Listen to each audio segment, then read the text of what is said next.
ಇವತ್ತು ನಾವು ಮಂಡ್ಯದ ಕೆರೆಗೋಡುವಿನ ಬಗ್ಗೆ ಚರ್ಚೆ ನಡೆಸೋಣ.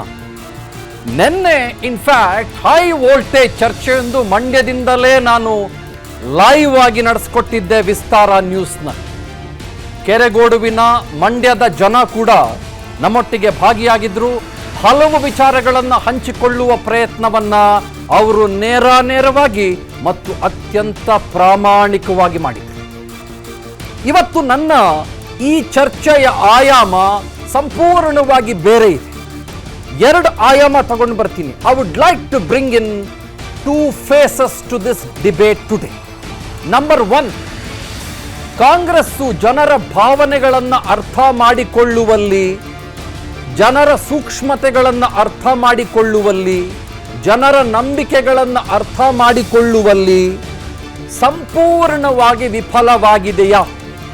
ನಂಬರ್ ಟು, ಬಿಜೆಪಿ ಹನುಮನ ಧ್ವಜಸ್ತಂಭದ ವಿಚಾರ ಇಟ್ಕೊಂಡು ಈಗಾಗಲೇ ಒಂದು ಭಾವೋದ್ವೇಗ ಕ್ರಿಯೇಟ್ ಆಗಿದೆಯಲ್ಲ, ರಾಮಲಲ್ಲಾ ಪ್ರತಿಷ್ಠಾಪನೆಯ ನಂತರದ ಭಾವೋದ್ವೇಗ.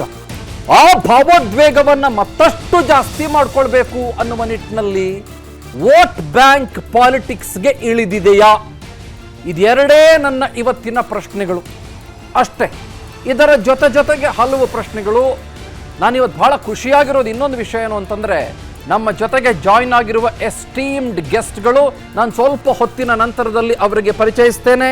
ಈ ಚರ್ಚೆಯ ಆಯಾಮವನ್ನು ಶುರು ಮಾಡೋಕ್ಕಿಂತ ಮುಂಚೆ ವೆರಿ ಕ್ವಿಕ್ಲಿ ನಾನು ಬಹುಶಃ 2 ನಿಮಿಷದಲ್ಲಿ ಅದನ್ನು ಮುಗಿಸೋದಕ್ಕೆ ಬಯಸ್ತೇನೆ.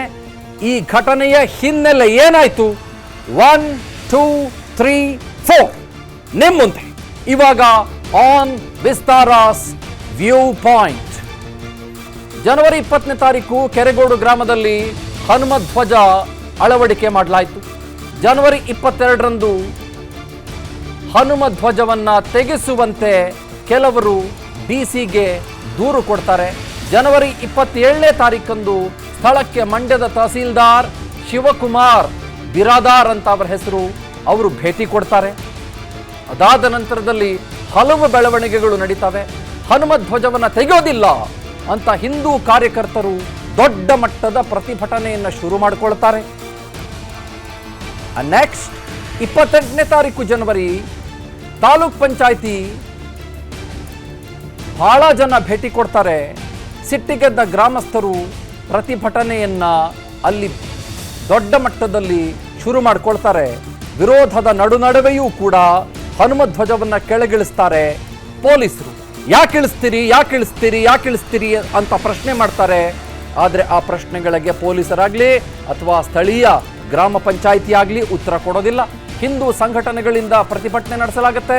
ಮಂಡ್ಯದ ಕೆರೆಗೋಡ್ನಲ್ಲಿ, ಮಂಡ್ಯ ಸಿಟಿ ಸೆಂಟರ್ನಿಂದ ಒಂದು 12 ಕಿಲೋಮೀಟರ್ ದೂರ ಅಲ್ಲಿ ಸೆಕ್ಷನ್ 144 ಜಾರಿ ಆಗುತ್ತೆ. ಉದ್ರಿಕ್ತರ ಮೇಲೆ ಲಾಠಿ ಚಾರ್ಜ್ ಆಗುತ್ತೆ.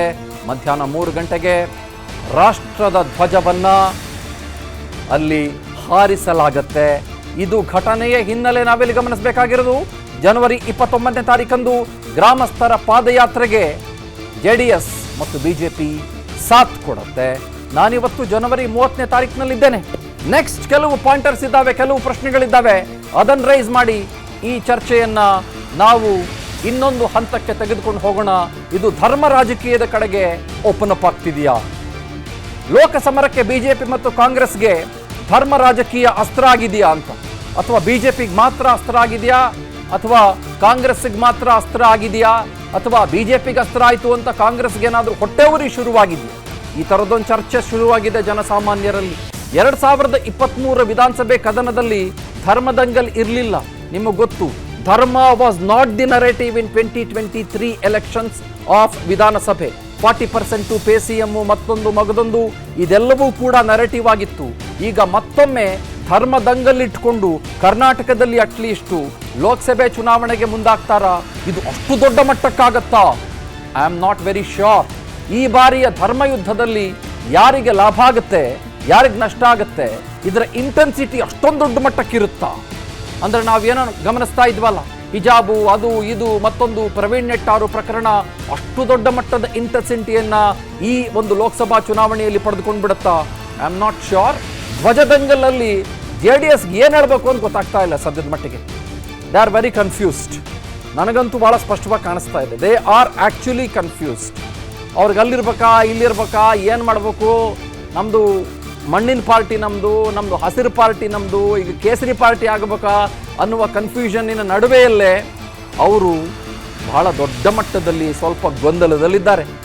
ಈ BJP ಫ್ಲ್ಯಾಗ್ನಲ್ಲಿ ಹಸಿರು ಕೂಡ ಇರೋದ್ರಿಂದ ಫ್ಲ್ಯಾಗ್ನಲ್ಲೂ ಇದೆ, ಮನ್ಸ್ನಲ್ಲೂ ಒಂಚೂರು ಹಸಿರು ಮತ್ತು ಕೇಸರಿ ಎರಡು ಹಾಕೊಂಡು ಓಡಾಡ್ಬಿಡೋಣ ಅಂತ ಕೂಡ ಒಂಚೂರು JDSನವರು ಪ್ಲ್ಯಾನ್ ಮಾಡ್ಕೊಂಡಿರೋದಂತೂ ಸುಳ್ಳಲ್ಲ. ಹನುಮಧ್ವಜ ತೆರವು ವಿಚಾರದಲ್ಲಿ JDS ಪಕ್ಷದ ನಿಲುವು ನನಗೆ ಈ ಕ್ಷಣದವರೆಗೂ ಕೂಡ ಅರ್ಥ ಆಗ್ತಾ ಇಲ್ಲ. ಯಾಕಂದರೆ ನಿನ್ನೆ ಮೊನ್ನೆ ಇದ್ದಂಥ ಕುಮಾರಸ್ವಾಮಿ ಅವರ ಆಕ್ರೋಶ ಇವತ್ತ್ಯಾಕೋ ಅಷ್ಟು ಕಾಣಿಸ್ತಾ ಇಲ್ಲ ನನಗೆ. ಒಂದು ಸ್ವಲ್ಪ ತಟಸ್ಥರಾಗಿರುವ ರೀತಿಯಲ್ಲಿ ಕಾಣಿಸ್ತಾ ಇದೆ. BJPಯ ವಿರುದ್ಧನೇ ಏನಿವರು ಎಲ್ಲ ವಿಷಯನೂ ಹಿಂಗೆ ಮಾಡ್ತಾರಲ್ಲ ಅನ್ನೋ ಥರದಲ್ಲಿ ಅಂದ್ಕೊಂಡಿರುವ ರೀತಿಯಲ್ಲಿ ಕುಮಾರಸ್ವಾಮಿ ಅವರಿದ್ದಾರೆ ಅಂತ ಅನ್ನಿಸ್ತಾ ಇದೆ. ಓಕೆ, ಲೆಟ್ಸ್ ಡಿಬೇಟ್ ಶುರು ಮಾಡೋಣ. This is view point. ನಾನು ಚಂದನ್ ಶರ್ಮಾ ನಿಮ್ಮೊಟ್ಟಿಗೆ. ಗಮನಿಸ್ತಾ ಇದ್ದೀರಿ 4 ಜನ ಹಿರಿಯರು ನಮ್ಮೊಟ್ಟಿಗೆ. ಅಶೋಕ್ ಗೌಡ್ರು BJPಯಿಂದ ಜಾಯ್ನ್ ಆಗಿದ್ದಾರೆ. ರಾಮಕೃಷ್ಣ ಉಪಾಧ್ಯಾಯ ಹಿರಿಯ ಪತ್ರಕರ್ತರು ಜಾಯ್ನ್ ಆಗಿದ್ದಾರೆ. Devaraj sir, very lovely welcome to you. Nataraj ಗೌಡ್ರು ನಮ್ಮೊಟ್ಟಿಗೆ ಜಾಯ್ನ್ ಆಗಿದ್ದಾರೆ ಕಾಂಗ್ರೆಸ್ಸಿನಿಂದ. ನಾನು ನಟರಾಜ್ ಗೌಡ್ರಿಂದ ಶುರು ಮಾಡ್ತೀನಿ ಈ ಒಂದು ಚರ್ಚೆಯನ್ನು. ಗೌಡ್ರೆ, ಒಬ್ಬರು ಒಂದು ಸಲ ಮಾತಾಡೋಣ, ಒಬ್ಬರು ಎರಡೆರಡು ಸಲ ಮಾತಾಡೋದು ಬೇಡ. One at a time please. Ashok ಗೌಡ್ರೆ, one at a time please. Devaraj sir, ನಿಮ್ಗಂತೂ ಅದು ಹೇಳೋದೇ ಬೇಕಾಗಿಲ್ಲ, ನೀವು ಅದನ್ನು ಮಾಡೇ ಮಾಡ್ತೀರಿ. ನಾವು ಜಗಳ ಆಡ್ಬಿಟ್ಟು ಇದನ್ನ ಕಿರ್ಚಾಡ್ಕೊಂಡಿದ್ರೆ ಜನಗಳಿಗೂ ಅರ್ಥ ಆಗಲ್ಲ, ನಾವು ಡಿಬೇಟ್ ಮಾಡಿ ಪ್ರಯೋಜನನೂ ಇಲ್ಲ. ನಿಮ್ಗೇನಾದ್ರೂ ಮಧ್ಯದಲ್ಲಿ ಇಲ್ಲಪ್ಪ ಅವ್ರು ಹೇಳ್ತಿರೋದು ಸುಳ್ಳು ಅಂತ ಅನ್ಸಿದ್ರೆ ಹಿಂಗನ್ನಿ, ನಾನು ಎಸ್ ಗೌಡ್ರೆ ಮಾತಾಡಿ ಅಂತೀನಿ. Fair enough? Deal? Let's debate. ಗೌಡ್ರೆ, ನೀವು ಜನರ ಭಾವನೆಗಳನ್ನ ಅರ್ಥ ಮಾಡ್ಕೊಳ್ಳೋದಿಲ್ಲ ಅಂತ ಒಂದು ಆರೋಪ ಇದೆ. ಆರೋಪ. ನೀವು ಅಧಿಕಾರಕ್ಕೆ ಬಂದಾಗೆಲ್ಲ ಹಿಂದೂಗಳನ್ನೇ ಟಾರ್ಗೆಟ್ ಮಾಡ್ತೀರಿ, ಒಂದು ಬಾವುಟನ್ ಟಾರ್ಗೆಟ್ ಮಾಡ್ತೀರಿ. ಈ ಧ್ವಜ ಅನ್ನೋದು ಯಾವುದೋ ಒಂದು ಪಾರ್ಟಿಗೆ ಸೇರಿದ್ದಲ್ಲ, ಹನುಮಂತ ಅನ್ನೋದು ಯಾವುದೋ ಒಂದು ಪಾರ್ಟಿಗೆ ಸೇರಿದ್ದಲ್ಲ. ಹನುಮಾನ್ ಇದ್ದಾನಲ್ಲ, ಆತ ಎಲ್ಲರ ಪ್ರತೀಕ, ನಂಬಿಕೆಯ ಪ್ರತೀಕ. ಆತ ನಿಜವಾಗ್ಲೂ ಹೇಳ್ತೀನಿ ಕೇಳಿ, ಯಾರು ನೊಂದವರು, ಶೋಷಿತರು, ಆಮೇಲೆ ಪಾಪ ಮನಸ್ಸಿನಿಂದ ದುರ್ಬಲರು, ಅವರೆಲ್ಲರಿಗೂ ಕೂಡ ಶಕ್ತಿ ಕೊಡುವ ಪ್ರತೀಕ. ಆತ ದೇವರು ಮಾತ್ರ ಅಲ್ಲ, ನಿಜ ಹನುಮಂತನೊಬ್ಬ ಶಕ್ತಿ. ನಿಮ್ಮ ಮೇಲೊಂದು ಆರೋಪ ಏನು ಅಂತಂದ್ರೆ ಕಾಂಗ್ರೆಸ್ನವರದ್ದು, ನೀವು ಬಂದಾಗೆಲ್ಲ ಕೇವಲ ಹಿಂದುತ್ವದ ಭಾವನೆಯನ್ನ ಕೆರಳಿಸ್ತೀರಿ. ಅದೇ ಆ ಜಾಗದಲ್ಲಿ ಬೇರೆ ಧ್ವಜ ಇದ್ದಿದ್ರೆ ನೀವು ಹಿಂದೂ ಮುಂದೆ ಯೋಚನೆ ಮಾಡ್ತಾ ಇದ್ರಿ, ನಿಮ್ ನಿಲುವು ಬೇರೆ ಆಗಿರ್ತಾ ಇತ್ತು. ನೀವು ಬಹಳ ಸೆಕ್ಯುಲರ್ ವಾದಿ ಅನ್ಕೊಂಡು ಫೇಕ್ ಸೆಕ್ಯುಲರ್ ವಾದಿತನ, ಸ್ಯೂಡೋ ಸೆಕ್ಯುಲರಿಸಂ ನಿಮ್ದು ಅನ್ನೋದೊಂದು ವಾದ. ಇರಿ ಸಮಯ, ಪ್ರಶ್ನೆ ಕೇಳಕ್ಕಿಂತ ಮುಂಚೆನೆ ನೀವು ಉತ್ತರಕ್ಕೆ ಧುಮುಕ್ಬೇಡಿ. ನಾನು ಈಗ ತಾನೇ ರೂಲ್ಸ್ ಹಾಕಿದ್ದೀನಿ, ರೂಲ್ಸ್ಗಿಂತ ಮುಂಚೆನೆ ಪೆನಾಲ್ಟಿ ಕಾರ್ನರ್ ಆಗ್ತಿರಲ್ಲ ಸಮಯ. ಮಾತಾಡಿ, ಇದು ಪ್ರಶ್ನೆ, ಉತ್ತರ ಕೊಡಿ ಸಮಯ. ನಿಮ್ಮ ಇದು ಒಂದು ಪ್ರಶ್ನೆ ಬಹಳ BJPದ ವಿಶ್ಲೇಷಣೆ ಕೂಡ ಅದರೊಳಗೆ ಅಡಗಿದೆ. BJP ಕೂಡ ಇದೇ ಮಾತಾಡುವಂಥದ್ದು. ಆದರೆ ಅವ್ರು ಹೇಳ್ತಾ ಇರ್ತಕ್ಕಂಥದ್ದು ಬಹಳ ಸುಳ್ಳು. ಯಾಕಂದ್ರೆ ಕೋಮುವಾದಿತನ ಅನ್ನೋದಿದೆಯಲ್ಲ, ಅದು BJPಯ DNA ಸೇರ್ಕೊಂಡ್ಬಿಟ್ಟಿದೆ, ಸಿದ್ಧಾಂತಗಳಲ್ಲಿ ಸೇರ್ಕೊಂಡ್ಬಿಟ್ಟಿದೆ. ಗೋಡ್ಸೆಯ ಆರಾಧಕರಿದ್ದಾರಲ್ಲ BJPಗರು, ಅವರು ಗೋಡ್ಸೆಯ ವಾದವೇ ಸತ್ಯ ಅಂತ ತಿಳ್ಕೊಂಡ್ಬಿಟ್ಟಿದ್ದಾರೆ. ಧರ್ಮ ಅನ್ನೋದು ಬೇರೆ, ಕಾನೂನು ಸಂವಿಧಾನ ಇದೆಯಲ್ಲ ಅದು ಬಹಳ ಮುಖ್ಯ. ಮಂಡ್ಯದಲ್ಲಿ ಯಾರ್ಯಾರು ಕಾನೂನು ಉಲ್ಲಂಘನೆ ಮಾಡಿದ್ದಾರೆ, ಯಾರು ಕಾನೂನಿಗೆ ಅಪಚಾರ ಮಾಡಿದ್ದಾರೆ, ಯಾವ BJP ನಾಯಕರು JDS ನಾಯಕರು ಇವತ್ತು ಕಾನೂನನ್ನು ಮುರಿದು ಅಲ್ಲಿ ಕೋಮು ದಳ್ಳೂರಿ ಬಿತ್ತಾ ಇದ್ದಾರಲ್ಲ, ವಿಷ ಬಿತ್ತಾ ಇದ್ದಾರಲ್ಲ, ಅವ್ರ ಮೇಲೆ ಕ್ರಮ ಆಗ್ಬೇಕಾದ್ದು ಒಂದು ಸರ್ಕಾರಗಳ ಹೊಣೆಗಾರಿಕೆ ಮತ್ತೆ ಜವಾಬ್ದಾರಿ.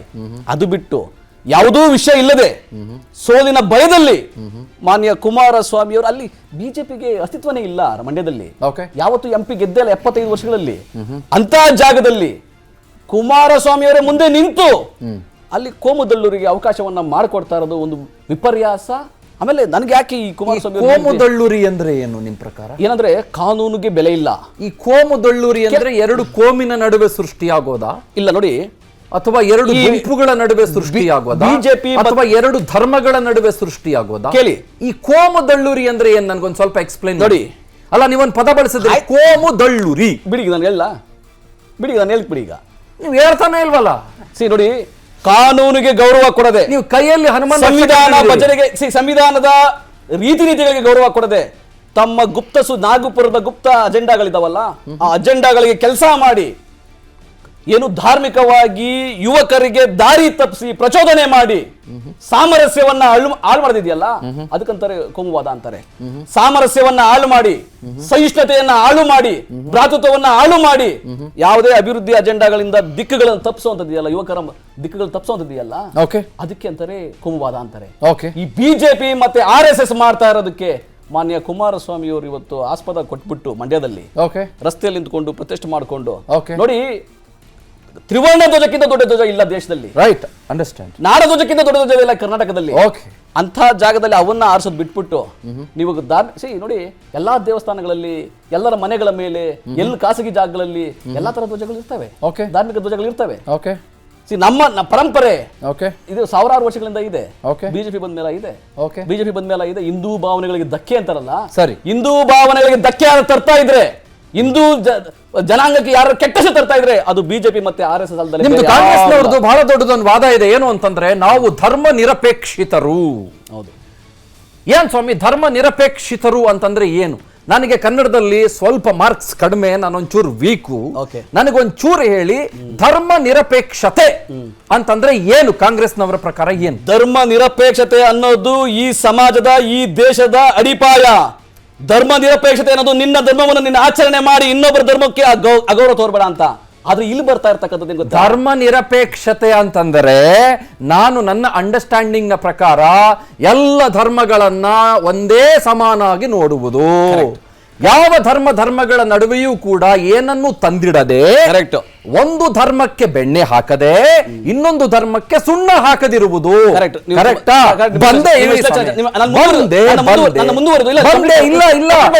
ಒಬ್ಬೊಬ್ರಿಗೂ 5 ನಿಮಿಷ ಕೊಟ್ಬಿಟ್ರೆ,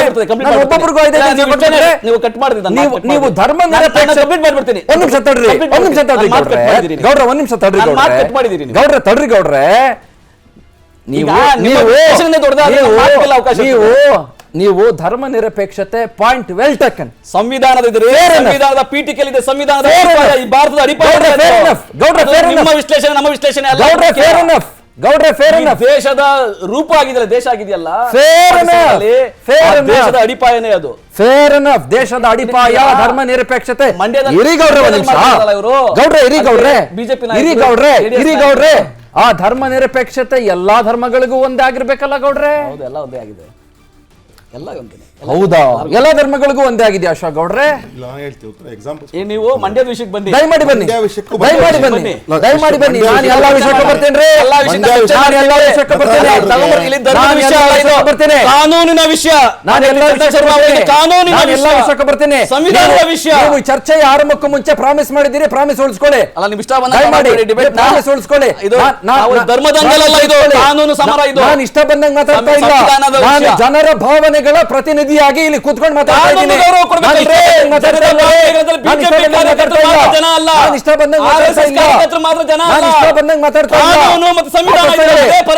ವಾಪಸ್ ತಗೊಳ್ಳಿ ಅದನ್ನ.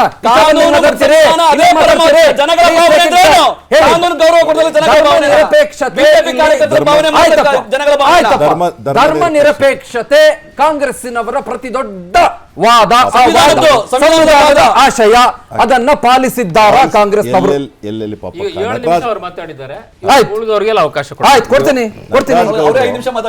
ನಟರಾಜ್ ಗೌಡ್ರು ಪಾಪ ಎಲ್ಲೆಲ್ಲಿ ಮರಿತಿದ್ದಾರೆ ಅಂದ್ರೆ, ಇದೇ ಶಿವಮೊಗ್ಗದಲ್ಲಿ ಔರಂಗಜೇಬು ಮತ್ತು ಟಿಪ್ಪುದು ದೊಡ್ಡ ದೊಡ್ಡ ಪೋಸ್ಟರ್ ಹಾಕಿದ್ರಲ್ಲ, ಆವಾಗ ಧರ್ಮ ನಿರಪೇಕ್ಷತೆ ಬರಲ್ಲ. ಕಾನೂನು ಕ್ರಮನೇ.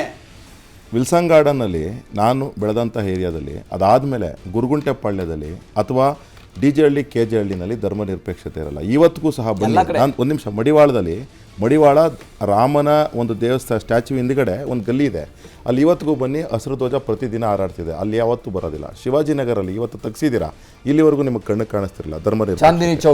ಚಾಂದಿನಿ ಚೌಕಲ್ಲಿ ಅಲ್ಲಲ್ಲ, ಚಾಂದಿನಿ ಚೌಕ್ ತರ ಎಷ್ಟೋ ಚೌಕ್ಲಿವೆ, ಒಂದು ಎರಡಲ್ಲ, ಅನೇಕ ಚೌಕ್ಲಿವೆ. ಒಂದ್ ನಿಮಿಷ, ಆವಾಗ ಧರ್ಮ ನಿರಪೇಕ್ಷತೆ ನೀವು ತಮಗೆ ಬರೋದಿಲ್ಲ. ಅದಾದ್ಮೇಲೆ ನೀವು ಆವಾಗಲಿಂದ ಕಾನೂನು ಸುವ್ಯವಸ್ಥೆ ಅಂತ ಹೇಳ್ತೀರಲ್ಲ, 3 ಗಂಟೆಗೆ ಇಂಡಿಯಾ ಫ್ಲಾಗ್ನ ಆರಿಸೋದು, ಮಧ್ಯಾಹ್ನ 3 ಗಂಟೆಗೆ ಕಾನೂನು ಸುವ್ಯವಸ್ಥೆನ ಬೆಳಗ್ಗೆ 3 ಗಂಟೆಗೆ ಹೋಗ್ಬಿಟ್ಟು ಫ್ಲಾಗ್ನ ಭಗವದ್ಗೀತೆ ಇಳಿಸ್ತೀವಿ ಅಂತ ಹೋಗೋದು ಕಾನೂನು ಸುವ್ಯವಸ್ಥೆನ ಬೆಳಗ್ಗೆ 3:30ಗೆ. ನೀವು ಮಾತಾಡ್ಬೇಕಾದ್ರೆ ನಾನು ಮಾತಾಡ್ಲಿಲ್ಲ ನಟರಾಜ್ ಗೌಡ್ರೆ, please oblige. I did not even speak a single word. ಅದಾದ್ಮೇಲೆ ಹಿಂದೂ ಕೋಡ್ ಬಿಲ್ 1956 ಪಾಸ್ ಮಾಡಿದ್ರಲ್ಲ, ಧರ್ಮ ನಿರಪೇಕ್ಷತೆ, Hindu religious and charitable act 1951. ಒಂದ್ ನಿಮಿಷ, ನೀವು ಮಾಡಿರೋದು, ನಾನು ಮಾಡಿರೋದಲ್ಲ, ಇದು ಸಂವಿಧಾನ ಅಲ್ಲ, ಕಾನ್ಸ್ಟಿಟ್ಯೂಷನ್ ಇರಲಿಲ್ಲ. ನೀವು ಮಾಡಿರ್ತಕ್ಕಂಥ ಕಾನೂನುಗಳನ್ನ ಆಮೇಲೆ ಹೇಳ್ತಾ, ಅದಕ್ಕೆ ಹೇಳ್ತಾ ಇದ್ದೀನಿ. ವಕಫ್ ಆಕ್ಟ್ 1954 ಅಲ್ಲಿ ಮಾಡ್ತೀರಾ, ಅದಕ್ಕೆ ಧರ್ಮ ನಿರಪೇಕ್ಷತೆ ಇರಲ್ಲ. 1967 ಅನ್ಲಾಫುಲ್ ಪ್ರಿವೆನ್ಷನ್ ಬಿಲ್, ಅದಕ್ಕೆ ಧರ್ಮ ನಿರಪೇಕ್ಷತೆ ಬರಲ್ಲ. ಪ್ಲೇಸಸ್ ಆಫ್ ವರ್ಷಿಪ್ ಆಕ್ಟ್ 1992, ಅದಕ್ಕೆ ಧರ್ಮ ನಿರಪೇಕ್ಷತೆ ಬರಲ್ಲ. Religious institution and prevention of misuse act 1988, ಧರ್ಮ ನಿರಪೇಕ್ಷತೆ ಬರಲ್ಲ.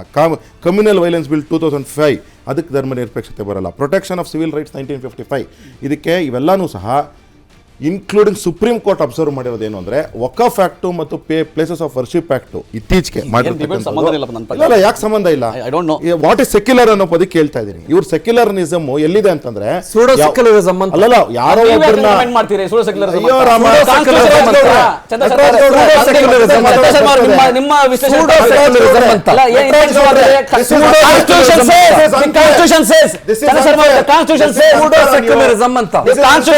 ಮಾಡ್ತಾ ಇದ್ದೀರಿ ಅಷ್ಟೇ. You are literally ನೀವು ಏನ್ ಗೊತ್ತಾ, ಅವಮಾನ ಮಾಡ್ತಾ ಇದ್ದೀರಿ.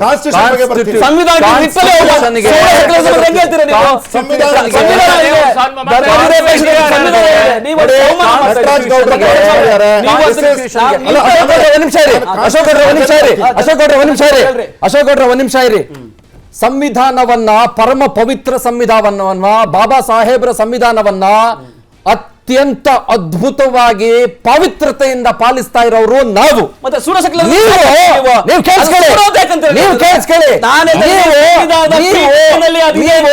ನೀವು ಅಧಿಕಾರಕ್ಕೆ ಬಂದಾಗೆಲ್ಲ ಒಂದ್ ನಿಮಿಷ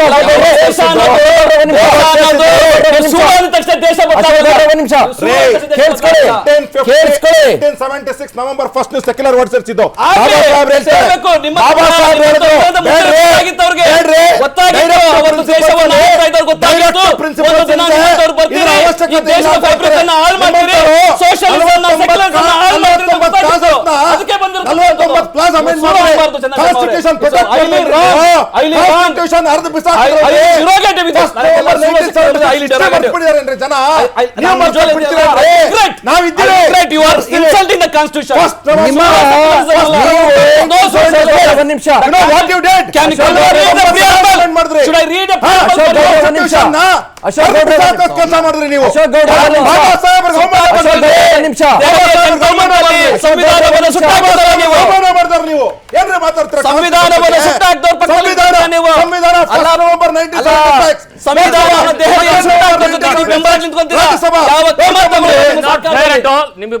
ನಿಮ್ಮ ಸರ್ಕಾರದಲ್ಲಿ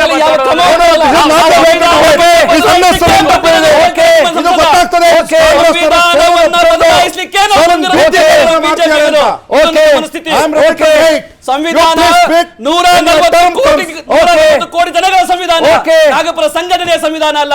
ಸಂವಿಧಾನ ಬದಲಾಯಿಸಲಿಕ್ಕೆ ಒಂದೇ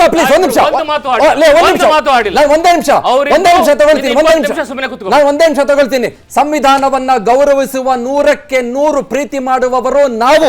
ಸಂವಿಧಾನವನ್ನ ಗೌರವಿಸ್ತೇನೆ ಅಂತ ಹೇಳೋರು ಈ ದೇಶದ ಬಹುಸಂಖ್ಯಾತ ಜನರ ಆಶಾ ಭಾವನೆಗಳಿಗೆ, ಧಾರ್ಮಿಕ ಭಾವನೆಗಳಿಗೆ ಧಕ್ಕೆ ತರ್ತಾ ಇದ್ರು ಕೂಡ ಆರ್ಟಿಕಲ್ 19 ಇಂದ ಆರ್ಟಿಕಲ್ 25 ವರೆಗೂ ಕೂಡ ಇದೇ ಸಂವಿಧಾನದಲ್ಲಿ ಅವಕಾಶವನ್ನ ಮಾಡಿಕೊಟ್ಟಿದ್ರು ಕೂಡ ಊರಲ್ಲಿರೋರೆಲ್ಲ ಅದೇ ಧರ್ಮದ ಬಗ್ಗೆ, ಅದೇ ಫೇತ್ ಬಗ್ಗೆ, ಅದೇ ನಂಬಿಕೆಯ ಬಗ್ಗೆ ಊರಲ್ಲಿರೋದ್ನೆಲ್ಲ ಹೇಳ್ಕೊಂಡು ತಿರುಗ್ತಾ ಇದ್ರು ಕೂಡ ಕಾಂಗ್ರೆಸ್ನವರು ಒಂದೇ ಒಂದು ಮಾತು ಹೇಳಲ್ವಲ್ಲ, ನಿಮ್ಮ ಅನುಕೂಲಕ್ಕೆ ತಕ್ಕಂತೆ ನಡ್ಕೊಳ್ತಿರಲ್ಲ, ಅದು ನೀವು ಸಂವಿಧಾನಕ್ಕೆ ಮಾಡ್ತಾ ಇರುವ ಅಪಚಾರ. ನೀವು ಅದನ್ನ ಒಪ್ಕೊಳ್ಳಿ,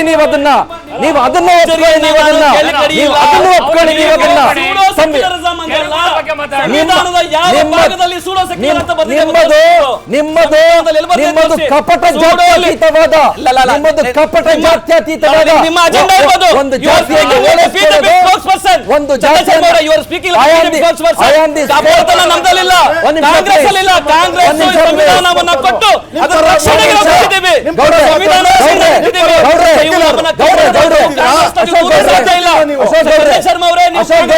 ಸಾಧ್ಯ ಅಶೋಕ್ ಇಲ್ಲ. ಗೌಡ್ರೆ, ಅಶೋಕ್ ನೀವು ಗೌಡ್ರೆ, ಕಾಂಗ್ರೆಸ್ನ ದೂರ ಅಶೋಕ್ ಬನ್ನಿ. ಗೌಡ್ರೆ, ಅವ್ರ ಅಜೆಂಡಾ ಇದೆ, ನೀವು ಅಶೋಕ್ ಗೌಡ್ರೆ, BJP ಜೊತೆ ಅಶೋಕ್ ಗೌಡ್ರೆ, ತೋರಿಸಿ, ನಮ್ಗೆ ಚಿಂತೆ ಇಲ್ಲ. ಅಶೋಕ್ ಗೌಡ್ರೆ, ನೀವು ನಾಗಪುರದ ಅಜೆಂಡಾ ಅಶೋಕ್ ಗೌಡ್ರೆ, ಕೆಲಸ ಮಾಡಿ. ಅಶೋಕ್ ಗೌಡ್ರೆ, ನಾವು ಮಾಡ್ತೀವಿ. ಅಶೋಕ್ ಗೌಡ್ರೆ, ಸಂವಿಧಾನವನ್ನ ಬದಲಾಯಿಸಿ ಅಶೋಕ್ ಗೌಡ್ರೆ, ನಾವು ನಿಂತ್ಕೊಂಡ್ವಿ. ಅಶೋಕ್ ಗೌಡ್ರೆ, ಸಂವಿಧಾನವನ್ನ ಉಳಿಸ್ತೀವಿ ನಾವು. ಅಶೋಕ್ ಗೌಡ್ರೆ, ಸಂವಿಧಾನವನ್ನ ಅಶೋಕ್ ಗೌಡ್ರೆ, ಉಳಿಸ್ತೀವಿ please. ನಾವು. ಅಶೋಕ್ ಗೌಡ್ರೆ, ಒಂದು ನಿಮಿಷ. ಯಾರೇ ಬರ್ಲಿ. ಅಶೋಕ್ ಗೌಡ್ರೆ, ಒಂದು ನಿಮಿಷ. ಅಶೋಕ್ ಗೌಡ್ರೆ, ಒಂದು ನಿಮಿಷ. ಅಶೋಕ್ ಗೌಡ್ರೆ, ಒಂದು ನಿಮಿಷ. ನಾವು ನಿಂತ್ಕೊಂತೀವಿ ನಾವು. ಉಪಾಧ್ಯಾಯ ಸರ್, ನಾವು ಒಂದು ನಿಮಿಷ. ಯಾಕೆ ಹೇಳ್ಬಿಟ್ರು ಅಂತ ಬಿಜೆಪಿ ಸ್ಪೋಕ್ಸ್ಪರ್ಸನ್ ಹೇಳಿದ್ರು. ಉಪಾಧ್ಯಾಯ ಸರ್, ಒಂದು ನಿಮಿಷ. ಮುಟ್ಟಕ್ಕೆ ಸಾಧ್ಯ ಇಲ್ಲ. ಸಂವಿಧಾನ ಮುಟ್ಟಕ್ಕೆ ಯಾರ ಕೈಲೂ ಸಾಧ್ಯ ಇಲ್ಲ ಅಂತ ಕೇಳಿ. ನಾನು ಬಿಜೆಪಿ ಸ್ಪೋಕ್ಸ್ ಪರ್ಸನ್ ಅಲ್ಲ. ಅದಕ್ಕಿಂತ ಜಾಸ್ತಿ ಇಲ್ಲ, ಯಾವ ರೈಟ್ಸ್ ಇಲ್ಲ. ಚಂದ್ರಶೇಖರ್ ಅವರೇ, ಕೇಳ್ತೀನಿ. ಕಾಂಗ್ರೆಸ್ನ ದೂಷಣೆ ಮಾಡ್ಲಿಕ್ಕೆ ನಿಮ್ಗೆ ಯಾವ rights ಇಲ್ಲ. ಕೇಳ್ತೀನಿ. ನೀವು ಸುಮ್ಮನೆ ಮಾತಾಡಲಿಕ್ಕೆ ಯಾವ rights ಇಲ್ಲ ನಿಮ್ಗೆ. I will talk to my viewers. ನಾನು ಬಿಜೆಪಿಯ ಸ್ಪೋಕ್ಸ್ ಪರ್ಸನ್ ಅಲ್ಲ. ಜೆಡಿಎಸ್ ನನಗೆ ಸೋದರ ಮಾವನ ಮಕ್ಕಳಲ್ಲ. ಕಾಂಗ್ರೆಸ್ನವರು ನನಗೆ ಸೋದರ ಮಾವನ ಮಕ್ಕಳಲ್ಲ. ನಾನು ಜನರ ಪ್ರತಿನಿಧಿಯಾಗಿ ಇಲ್ಲಿ ಕೂತ್ಕೊಂಡಿದ್ದೀನಿ. ಇದೇ ಕಾಂಗ್ರೆಸ್ನವರು ಮಾತನಾಡ್ತಾರಲ್ಲ ಇವತ್ತು. ಒಂದ್ ನಿಮಿಷ ಸರ್, ಇದೇ ಸಂವಿಧಾನಬದ್ಧವಾಗಿ ಆಯ್ಕೆಯಾಗಿರುವ ರಾಷ್ಟ್ರಪತಿಗಳಿಗೆ ಮೊನ್ನೆ ಗೌರವ ಕೊಟ್ರಲ್ಲ, ಅದು ಯಾವ ಸೆಕ್ಯುಲರಿಸಂ ಅಂತ ಇವ್ರು ನನಗೆ ಹೇಳ್ಬೇಕು ಕಾಂಗ್ರೆಸ್ನವರು. ಇದೇ ಸಂವಿಧಾನಬದ್ಧವಾಗಿ ಆಯ್ಕೆಯಾಗಿರುವ ರಾಷ್ಟ್ರಪತಿ ಹೆಣ್ಮಕ್ಳೊಬ್ಬರಿಗೆ, ಬುಡಕಟ್ಟು ಜನಾಂಗದ ಹೆಣ್ಮಕ್ಳೊಬ್ಬರಿಗೆ ಕಾಂಗ್ರೆಸ್ನವರು ಗೌರವ ಕೊಟ್ರಲ್ಲ. ಏನ್ ಸ್ವಾಮಿ ನೋಡಿ ಸ್ವಾಮಿ, ಸ್ವಲ್ಪ ಇಲ್ಲಿ ನೀವು ಅದಕ್ಕೆ ಉತ್ತರ ಕೊಡ್ಬೇಕು. ನಾನು ಮಾತಾಡ್ತೀನಿ ಸರ್, ಬ್ರೇಕ್ ಆದ್ಮೇಲೆ ನಿಮ್ಗೆ ನಾನು ಅವಕಾಶ ಮಾಡ್ಕೊಡ್ತೀನಿ. I will give you complete 5 minutes. I will just go for a small break. Oh, sure. I will make sure there is no interference unless it is from Nataraj Gaudru. ಇಲ್ಲಿ ಬಹಳ interesting ವಿಷಯ ಏನಪ್ಪಾ ಅಂತಂದ್ರೆ, ನಾನು ಕಾಂಗ್ರೆಸ್ನವ್ರಿಗೆ ಹೇಳ್ತಾ ಇದ್ದೆ, ನೀವು ಕಪಟ ಜಾತ್ಯತೀತವಾದವನ್ನ ಪ್ರದರ್ಶಿಸ್ತೀರಿ ಅಂತ. ಬಹಳ ರೊಚ್ಚಿಗೆದ್ದು ಬಿಟ್ರು. ಸಂವಿಧಾನ ವಿರೋಧಿ ನೀವು ಅಂತ ಅಂದ್ಬಿಟ್ರು. ನಾನು ಯಾಕೆ ಕಪಟ ಜಾತ್ಯತೀತವಾದವನ್ನ ನೀವು ಪ್ರದರ್ಶಿಸ್ತಾ ಇದ್ದೀರಿ ಅಂತ ಹೇಳಿದೆ ಅಂತಂದ್ರೆ, ನೀವು ಒಂದೊಂದು ಧರ್ಮಕ್ಕೆ ಬಂದಾಗ ಒಂದೊಂದು ತರ ನಡ್ಕೊಳ್ತೀರಿ. ಹಾಗಂದ ಮಾತ್ರಕ್ಕೆ ಎಲ್ಲಾ ಧರ್ಮಕ್ಕೂ ನೀವು ಸೀಮಿತವಾಗಿ ಆರಾಮಾಗಿ ಎಲ್ಲ ಧರ್ಮವನ್ನು, ಆ ಧರ್ಮ ನಿರಪೇಕ್ಷತೆ ಅನ್ನುವ ಬ್ಯೂಟಿಫುಲ್ ಕಾನ್ಸ್ಟಿಟ್ಯೂಷನಲಿ ಕಾಯಿಂಡ್ ವರ್ಡ್ ಏನಿದೆ ಅದನ್ನ ನೀವು ಉಳಿಸ್ಕೊಳ್ಳಿ ಅಂತ. ನಟರಾಜ್ ಗೌಡ್ರು ಬಹಳ ರೊಚ್ಚಿಗೆದ್ರು. ನೀವು ಸಂವಿಧಾನ ವಿರೋಧಿ, ಅದು ಇದು ಮತ್ತೊಂದು ಮಗದು ಅಂತಂದ್ರು. ಓಕೆ, ಇನ್ನೊಂದು ಹೇಳ್ತೀನಿ ಕೇಳಿ, ಬಹಳ ಮುಖ್ಯವಾದಂಥ ವಿಷಯ ಹೇಳ್ತೀನಿ ಕೇಳಿ. ಕಾಂಗ್ರೆಸ್ನವರು ಈ ಹನುಮನ ಧ್ವಜದ ವಿಷಯಕ್ಕೆ ಬಂದಾಗ ಒಂದು ಮಾತು ಹೇಳ್ಬೋದಾಗಿತ್ತು. ಏನೋ ಅಚಾತುರ್ಯದಿಂದ ನಡೆದೋಗಿದೆ, ವಿ ವಿಲ್ ಕರೆಕ್ಟ್ ಇಟ್ ಅಂತ ಹೇಳ್ಬೋದಾಗಿತ್ತು. ಪ್ರಾಬಬಲಿ ಹೇಳ್ಬೋದಾಗಿತ್ತು. Well and accepted, probably accepted. ಶುರು ಮಾಡಲ ನಾನು ಒಂದೇ ಒಂದು ಪಾಯಿಂಟ್ ತಗೊಂಡ್ಬಿಟ್ಟು ನಿಮಗೆ ಕೊಡ್ತೀನಿ. ಆಮೇಲೆ ಇವರು ಸೆಕ್ಯುಲರಿಸಂ ಬಗ್ಗೆ ಮಾತಾಡ್ತಾರಲ್ಲ, ನಾನು ಇದೊಂದು ಮಾತು ಹೇಳಲೇಬೇಕು ಇವತ್ತು. ಇದೊಂದು ಮಾತು 4 ಜನಕ್ಕೂ. ಸೆಕ್ಯುಲರಿಸಂ ನಮ್ಮ ಹಿಂದೂ ಪರಿಕಲ್ಪನೆಯಲ್ಲೇ, ಹಿಂದೂ ವೇ ಆಫ್ ಲಿವಿಂಗ್ ಅಲ್ಲೇ ಜಾತ್ಯತೀತವಾದವಿದೆ ಸ್ವಾಮಿ. ಒಂದು ನಿಮಿಷ. ರಾಮ ಕ್ಷತ್ರಿಯ, ಕೃಷ್ಣ ಗೊಲ್ಲ, ವಾಲ್ಮೀಕಿಯನ್ನ ನಾವು ದೇವರಂತೆ ಪೂಜಿಸ್ತೇವೆ. ನಮ್ಮ ಅನೇಕ ಋಷಿ ಮುನಿಗಳು ಬ್ರಾಹ್ಮಣರಲ್ಲ. ನಾವು ಯಾವತ್ತಾದ್ರೂ ಬ್ರಾಹ್ಮಣತ್ವವನ್ನು ನೋಡ್ಕೊಂಡು ಹೋಗಿದ್ದೀವ ಸ್ವಾಮಿ ದೇವರಲ್ಲಿ? ಸಪ್ತ ಋಷಿಗಳಲ್ಲಿ ಬ್ರಾಹ್ಮಣತ್ವವನ್ನು ನೋಡ್ಕೊಂಡು ಹೋಗಿದ್ದೀರಾ? ಆ ಬ್ರಾಹ್ಮಣ ದೇವರು ಅಂತ ನಾವು ಆ ದೇವರನ್ನ ಪ್ರೀತಿಸಿದೀವ? ಒಂದ್ ನಿಮಿಷ ಗೌಡ್ರೆ, ಇದು ಬಹಳ ಇಂಪಾರ್ಟೆಂಟ್ ಮಾಡಿ ಹೇಳ್ಬಿಡ್ತೀನಿ ಕೇಳಿ. ರಾಮ ಬ್ರಾಹ್ಮಣ ಅನ್ನುವ ಕಾರಣಕ್ಕೆ ಅಸಂಖ್ಯ 100 ಕೋಟಿ ಭಾರತೀಯರು ಇವತ್ತು ರಾಮಲಲ್ಲನ ಪ್ರತಿಷ್ಠಾಪನೆಯ ಕಡೆಗೆ ಮುಖ ಮಾಡಿ ನಿಂತಿದ್ದಾರ. ಕೃಷ್ಣ ಬ್ರಾಹ್ಮಣ ಅನ್ನುವ ಕಾರಣಕ್ಕೆ ಇವತ್ತು ಮಥುರಾದ ಕಡೆಗೆ ನಿಂತಿದ್ದಾರ.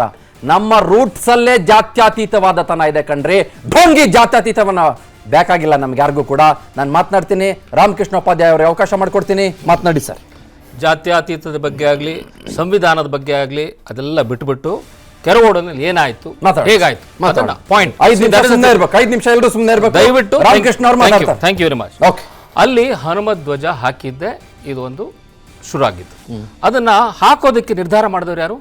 ಅಲ್ಲಿ ಗ್ರಾಮ ಪಂಚಾಯಿತಿಯ ಅದು ಏನು ಕನ್ಸೆನ್ಸಸ್, ಅವರು ಡಿಸಿಷನ್ ತಗೊಂಡಿದ್ದಲ್ಲಿ ಅವರು ತಗೊಂಡ ಮೇಲೆ ಅದನ್ನು ಹಾಕಿದ್ದಾರೆ.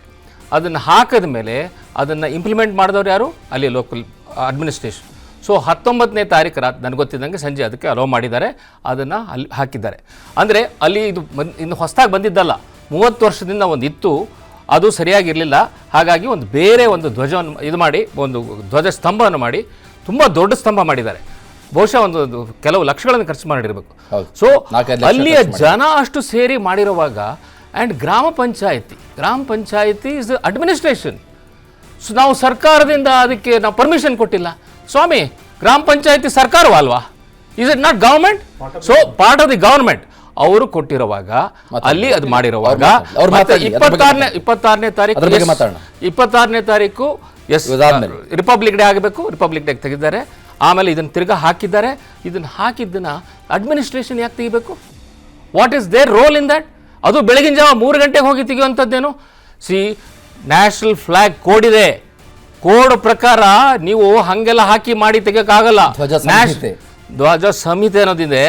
ಅದರ ಪ್ರಕಾರ ನೀವು ಬೆಳಿಗ್ಗೆ ಹಾಕಿದ ಮೇಲೆ ಸಂಜೆ ತೆಗಿಬೇಕು, ಅದನ್ನ ಗೌರವಯುತವಾಗಿ ಎತ್ತಿಡಬೇಕು, ತಿರ್ಗಾ ಹಾಕಬೇಕು. ನೀವು ಸುಮ್ಮನೆ ಅಲ್ಲಿ ಹಾಕಿಟ್ಬಿಡೋದಲ್ಲ. ಈಗ ಏನು ಮಾಡಿದಾರೆ ಅಲ್ಲಿ ಅಡ್ಮಿನಿಸ್ಟ್ರೇಷನ್, ಇದನ್ನು ತೆಗೆದ್ರು, ಹನುಮ ಧ್ವಜ ತೆಗೆದ್ರು, ಅಲ್ಲಿ ಹಾಕಿಟ್ಬಿಟ್ರು. ನೀವೆಲ್ಲ ಹಂಗೆ ಹಾಕಿಡಕ್ಕೆ ಬರೋಲ್ಲ ಸ್ವಾಮಿ.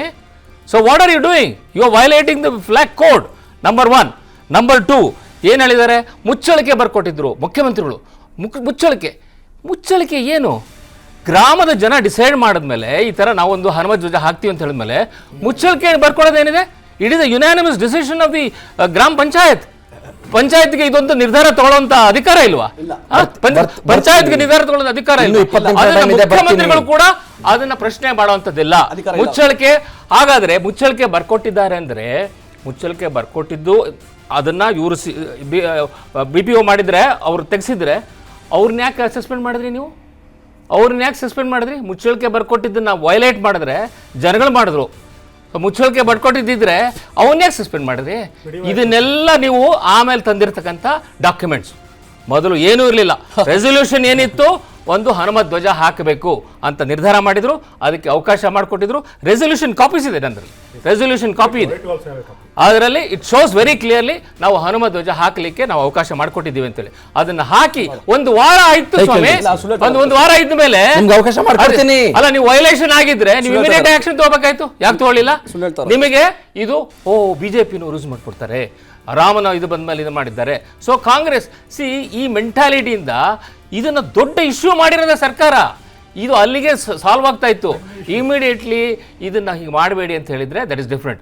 ಬಟ್ ಇನ್ನೊಂದು ಇವ್ರದ್ದು ಏನು ಅಬ್ಜೆಕ್ಷನ್, ಕಮ್ಯುನಲ್ ಇದಕ್ಕಾಗುತ್ತೆ. ಏನ್ ಕಮ್ಯುನಲ್ ಇಶ್ಯೂ ಆಗುತ್ತೆ? ಆ ಕೆರಗೋಡನಲ್ಲಿ ಯಾರಿದ್ದಾರೆ? ಬೇರೆ ಹಿಂದೂಗಳಲ್ಲದೆ ಇನ್ಯಾರಿದ್ದಾರಾ? ನಿಮಗೂ ಅವಕಾಶ ನಿಮಗೂ ಅವಕಾಶ ಮಾಡಿಕೊಡ್ತೀನಿ, ದಯಮಾಡಿ ನೀವು ಮಾಡಕ್ಕಾಗಲ್ಲ. ಕಮ್ಯುನಲ್ ಆಗೋ ಚಾನ್ಸಸ್ಸೇ ಇಲ್ಲ.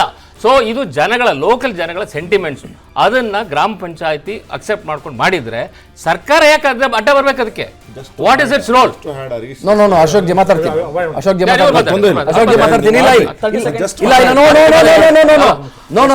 ನಾನು ದೇವರಾಜ್ ಅವ್ರನ್ನ ಕರೆಸಿದ್ದೀನಿ, ಅವ್ರು ಹಿರಿಯರಿದ್ದಾರೆ, ನಾನು ಡಿಮ್ಯಾಂಡ್ ಮಾಡಿ ಕರೆಸಿದ್ದೀನಿ. ಯಾಕಂದ್ರೆ ಅದಾದ್ಮೇಲೆ ಕೊಡ್ತೀನಿ.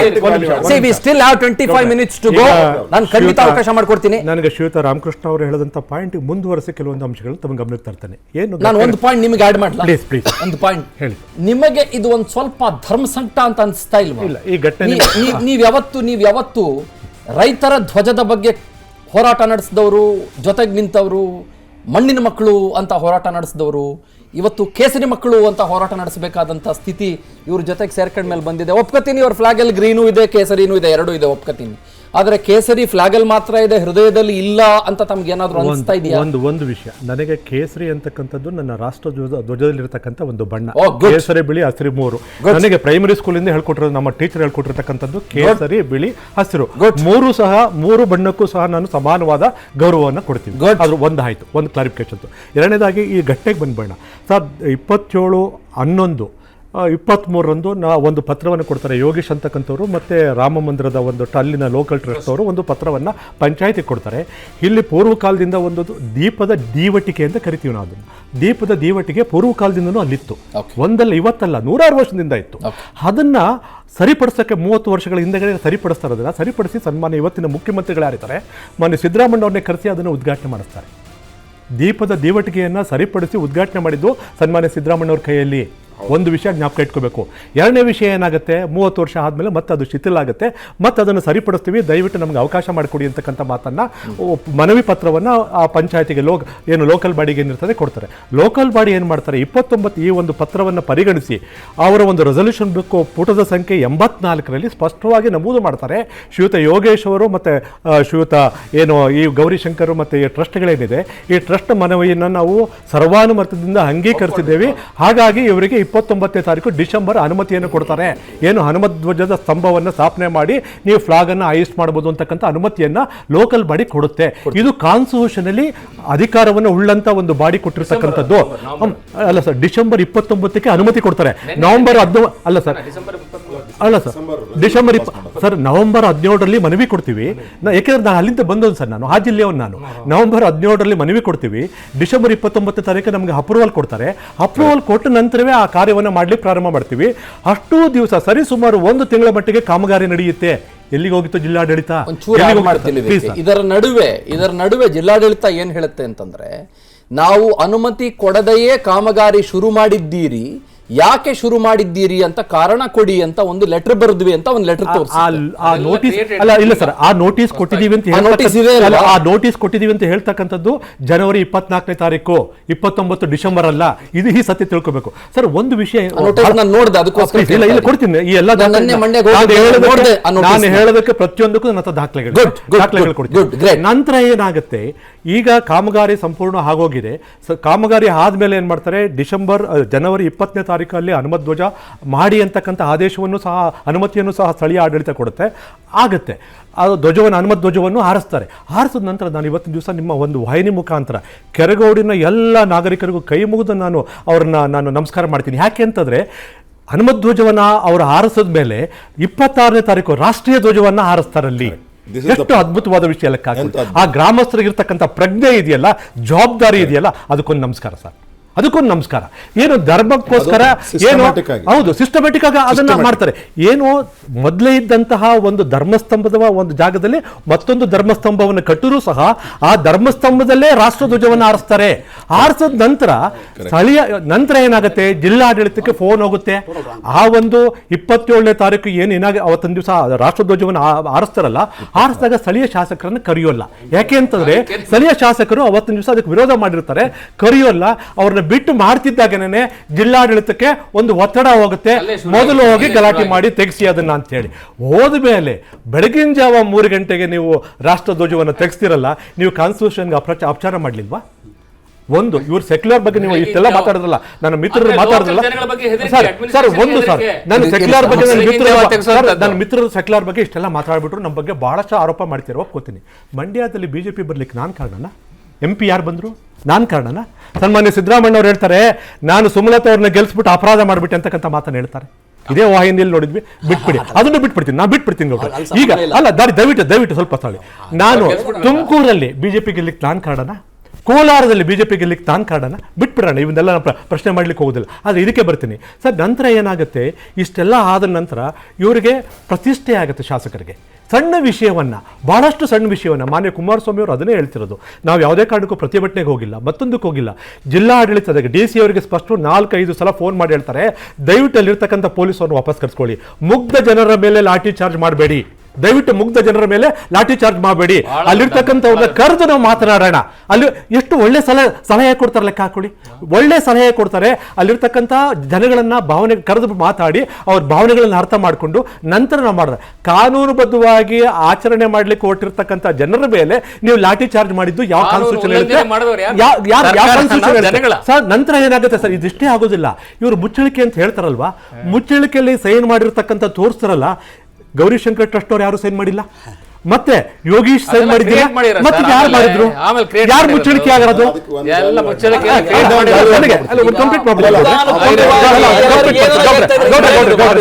ನಿಮ್ಮ ಮಾತು ಕೇಳಿದ್ದೀನಿ ನಾನು.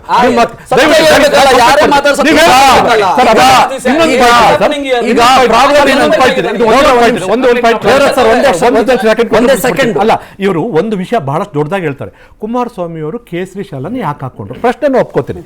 ಈಗ ಕಾಂಗ್ರೆಸ್ ಅವ್ರು ಕೇಳೋರಲ್ವಾ, ಸರ್ ನಾನು ಇವತ್ತು ದಿವಸ ದಲಿತ ಸಂಘರ್ಷ ಸಮಿತಿಯವರು ಫ್ರೀಡಂ ಪಾರ್ಕಲ್ಲಿ ಗಲಾಟೆ ಮಾಡ್ತಿರ್ತಾರೆ, ನಾನು ಅವ್ರಿಗೆ ಬೆಂಬಲ ಸೂಚಿಸಿ ಹೋದ್ರೆ ಅವರ ಒಂದು ಶಾಲನ್ನು ನಾನು ಕುತ್ತಿಗೆಗೆ ಹಾಕ್ತಾರೆ, ಹಾಕೋತೀರಿ.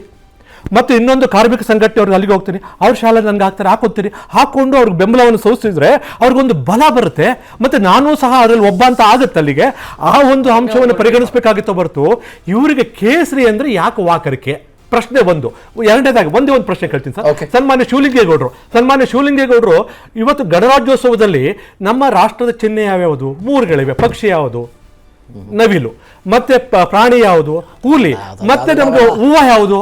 ಕಮಲ ಅದನ್ನ ಹಾಕೊಂಡ್ರೆ ಆ ಶಿಕ್ಷಕಿಯನ್ನು ಕರೆದು ವಾಚಾಮ ಗೋಚರ ಬೈದು ಹ್ಯಾಂಗೋನಾ? ಅಂದ್ರೆ ಹೌದಲ್ವಾ? ಒಂದು ಆಯ್ತು ಸರ್. ಮತ್ತೆ ಚಾಮರಾಜನಗರಕ್ಕೆ ಬನ್ನಿ, ಅಲ್ಲಿರ್ತಕ್ಕಂಥ ಉಸ್ತುವಾರಿ ಸಚಿವರು ಸರ್ ಚಾಮರಾಜನಗರದಲ್ಲಿ ಅಲ್ಲ ಚಾಮರಾಜನಗರದಲ್ಲಿ ಅಲ್ಲ ಚಾಮರಾಜನಗರದಲ್ಲಿ ಉಸ್ತುವಾರಿ ಸಚಿವರು ಏನ್ ಹೇಳ್ತಾರೆ, ಅಲ್ಲಿ ರಾಮ ಬಂದ ಹನುಮ ಬಂದ ಅಂತ ಹಾಡಿಗೆ ಮಕ್ಕಳಿಗೆ ಡ್ಯಾನ್ಸ್ ಮಾಡಿದ್ರೆ ಆ ಶಿಕ್ಷಕಕ್ಕೆ ಕರೆದು ಬಯಸ್ತಾವ್ರೆ. ರಾಮ ನಮ್ಮವನಲ್ವಾ, ನಮ್ಮ ಅಸ್ಮಿತೆ ಸಂಕೇತ ಅಲ್ವಾ, ನನ್ನ ಸಂಸ್ಕೃತಿ ಸಂಕೇತ ಅಲ್ವಾ? ಏನಾಯ್ತು ಅಂತ ಇವರಿಗೆ ಯಾಕೆ ಈ ಕಾಯಿಲೆ ಬರ್ತಿದೆ ಇವರಿಗೆ ನನ್ಗೆ ಅರ್ಥವಾಗ್ತಿದ್ದಿಲ್ಲಪ್ಪ. ನನಗೆ ಇವ್ರ ಮನಸ್ಥಿತಿನೇ ಅರ್ಥವಾಗ್ತಿದ್ದಿಲ್ಲ ನನಗೆ. ಈಗ ಲಾಸ್ಟ್ ಕ್ವಶನ್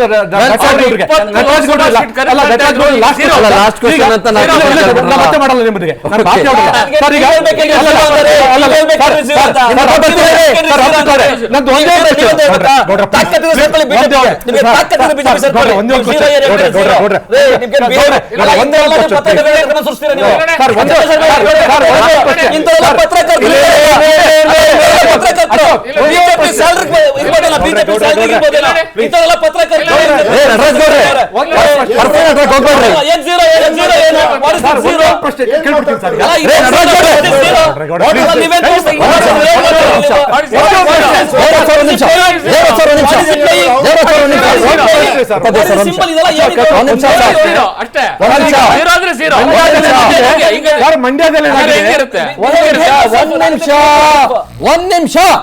ಒಂದ್ ನಿಮಿಷ ಪ್ಲೀಸ್.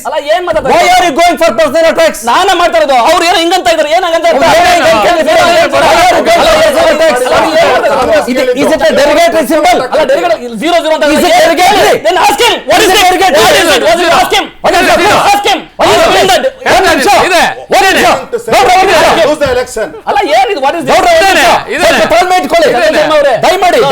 ಒಂದು ಡಿಸಿಪ್ಲಿನ್ ಇರಬೇಕು.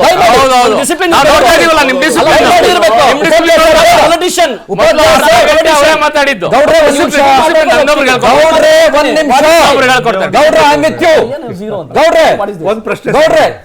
I'm with you in this. ಕೇಳಿಸ್ಕೊಳ್ಳಿ sir. Let us not be personal, please. ದಯಮಾಡಿ ಐ ರಿಕ್ವೆಸ್ಟ್. ನಾನ್ ಪರ್ಸನಲ್ ಆಗ್ಲಿಲ್ಲ. ಝೀರೋ ಅಂದ್ರೆ personal.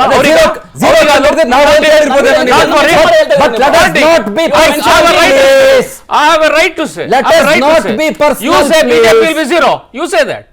Okay. JDS will be zero. Okay. You say that. Okay. Fine. I am a politician. ಹೇಳಿ. So ನನ್ನ ಅಭಿಪ್ರಾಯ ನಾನು ಹೇಳ್ತೀನಿ. ಅವರು ನೀವು ಮಾತಾಡಕ್ ಬಿಟ್ಟಿಲ್ಲ. ನೀವು ಕೈಯಲ್ಲಿ ಕಟ್ಕೊಂಡಿರೋ ದಾರ ಏನು ನಾವ್ ಹೇಳ್ತೀವಿ. ಅದಕ್ಕೆ ಸಂಬಂಧ ಇಲ್ಲ, ಈ ಚರ್ಚೆಗೆ ಸಂಬಂಧ ಇಲ್ಲ.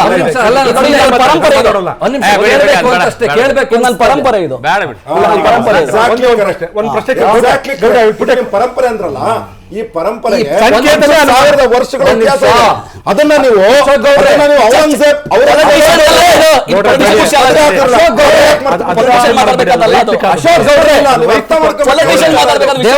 ದೇವರಾಜ್ ಸರ್ ನಿಮಿಷ. ಅಶೋಕ್ ಗೌಡ್ರೆ ಒಂದ್ ನಿಮಿಷ. ಏನಂದ್ರೆ ಕೈಯಲ್ಲಿ ಕಟ್ಕೊಂಡಿರೋದಾರ ನನ್ನ ಪರಂಪರೆ ಅಂತ ನಾನು ನಂಬಿರೋದು. ಇದು ಹಿಂದೂಗಳ ಪರಂಪರೆ, ನನ್ನ ನಂಬಿಕೆ. ಇದು ಹಿಂದೂಗಳ ಪರಂಪರೆ, ಇರ್ಲಿ ಅವ್ರ ನಂಬಿಕೆ, ಹಿಂದೂಗಳ ನಂಬಿಕೆ, ಎಲ್ಲರ ನಂಬಿಕೆ, ಅವರ ಹಿಂದೂಗಳ ಧಾರ್ಮಿಕತೆ, ಹಿಂದೂಗಳ ಆಸ್ಥೆ, ಅವರ ನಂಬಿಕೆ, ಹಿಂದೂಗಳ ಹೆರಿಟೇಜ್, ಹಿಂದೂಗಳ ಸಂಸ್ಕೃತಿ, ಹಿಂದೂಗಳ ಸಂಸ್ಕಾರ. ಯಾರ ಗುತ್ತಿಗೆದಾರ ಇದ್ದಾರೆ ಅದಕ್ಕೆ? ಏನ್ ಗೊತ್ತಾ, ಯಾರು ಗುತ್ತಿಗೆದಾರ ಇದ್ದಾರೆ ಅದಕ್ಕೆ? ಏನ್ ಗೊತ್ತಾ ನಾನು ಯಾಕೆ ಇದನ್ನ ಬಹಳ ಸೂಕ್ಷ್ಮವಾಗಿ ಹೇಳ್ತಾ ಇದ್ದೀನಿ ಅನ್ನೋದನ್ನು ಆನೇರಲ್ಲಿ ನಿಮ್ಗೆ ಹೇಳ್ಬಿಡ್ತೀನಿ ಕೇಳಿ. ನೋಡಿ, ಒಂದು ಘಟನೆ ಆಯ್ತು. ಆ ಘಟನೆ ದೊಡ್ಡ ಸ್ವರೂಪವನ್ನ ಪಡೆದುಕೊಳ್ಳಬಾರ್ದಾಗಿತ್ತು, ಅದು ಪಡೆದುಕೊಂಡು ಬಿಡ್ತು. ರಾಜ್ಯ ಸರ್ಕಾರ ನಿಮ್ಮ ಕೈಯಲ್ಲಿದೆ, MLA ನಿಮ್ಮವರೇ. ಒಂದ್ ನಿಮಿಷ ಪ್ಲೀಸ್, ದಯಮಾಡಿ ನಾನು ಐ ರಿಕ್ವೆಸ್ಟ್ ಯು ಸರ್, ಏನೋ ಒಂದು ಅಚಾತುರ್ಯ ಆಗೋಗಿದೆ, ನಾವು ಅದನ್ನ ಸರಿಪಡಿಸೋಣ ಅಂದಿದ್ದಿದ್ರೆ ಆಗಿರಬಹುದಾಗಿತ್ತು. ಯಾಕೆ ಗೊತ್ತಾ?